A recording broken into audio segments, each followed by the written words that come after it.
اللہ تعالیٰ ہمیں یہ بھی کہہ سکتا تھا کہ صبر کرو، توکل کرو، لیکن نہیں۔ اللہ تعالیٰ نے فرمایا، میں ساتھ ہوں، تم قدم بڑھاؤ، میں ساتھ ہوں، تم کوشش کرو، اور اللہ تو ساتھ ہے۔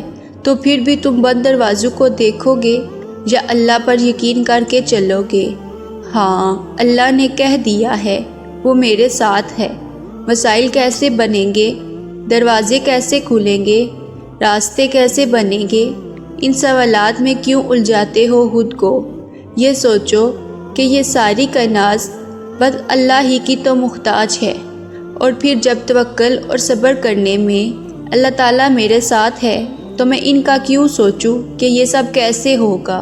میں تو یہ سوچوں گا کہ میں نے ہار نہیں ماننی، کیونکہ مشکل سے نکالنے والا میرا اللہ ہے۔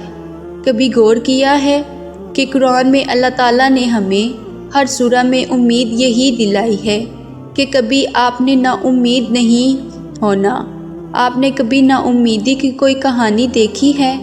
یعنی ہر سورہ میں اللہ تعالیٰ نے یہی فرمایا کہ توکل کرنے والے کبھی ہارتے نہیں، بے شک انہیں اس وقت کچھ سمجھ نہیں آ رہا ہوتا، راستے مشکل ہوں گے مگر پھر بھی وہ آگے جا کر کامیاب ہی ہوں گے۔ کبھی غور کیا ہے اس بات پر کہ اللہ تعالیٰ نے یہ کیوں فرمایا کہ میں قریب ہوں؟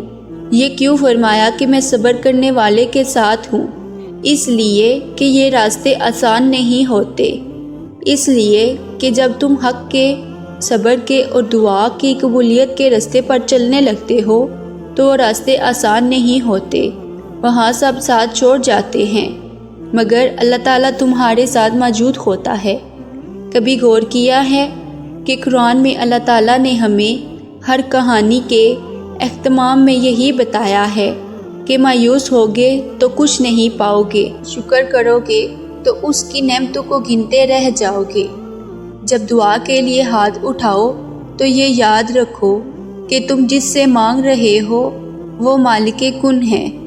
جب دعا کر رہے ہو تو یہ دھیان میں رکھنا کہ وہ المجیب ہے، یعنی دعا قبول کرنے والا، اور جب دعا مانگ لو تو یقین رکھنا کہ دعا قبول ہونے والی ہے، کیونکہ وہ قادر ہے، یعنی ہر چیز پر قدرت رکھنے والا۔ زخم بننے سے پہلے وہ مرہم کا انتظام کر کے رکھتا ہے، تو پھر رکو مت، دعا کا سلسلہ جاری رکھو۔ کن محبت ہے اس کی اور فیکون یقین کا فلسفہ ہے، اور پھر ایک دن تمہارے صبر کا صلہ تمہیں مل جائے گا، تمہارا انتظار تکمیل تک پہنچ جائے گا اور تمہیں تمہاری چاہت سے نواز دیا جائے گا۔ صبر وہ سواری ہے جو کبھی اپنے مسافر کو گرنے نہیں دیتی، چاہے راستے کتنے ہی کٹھن کیوں نہ آئیں، کیونکہ تم جب سب ناممکن ہوتا دیکھ کر بھی صبر کرتے ہو نا، اصل میں تم موضوع کی طرف ہی بڑھ رہے ہوتے ہو۔ اپنے آپ کو دیکھو، کیسے ثابت قدم ہو اتنی آزمائش کے بعد بھی، کیونکہ اللہ جانتا تھا میرا بندہ یہ برداشت کر لے گا، اور یقین کرو جلد ہی تمہاری یہ آزمائش ختم ہو جائے گی۔ ایک دن آئے گا کہ جب تمہاری دعا پر کن فرما دیا جائے گا اور تم اپنی زندگی میں بہت قریب سے معجزے ہوتے دیکھو گے۔ جب تمہارا خواب حقیقت میں بدل جائے گا تو تمہیں اپنی آنکھوں پہ یقین نہیں آئے گا اور تمہاری خوشی کا کوئی ٹھکانہ نہیں ہوگا۔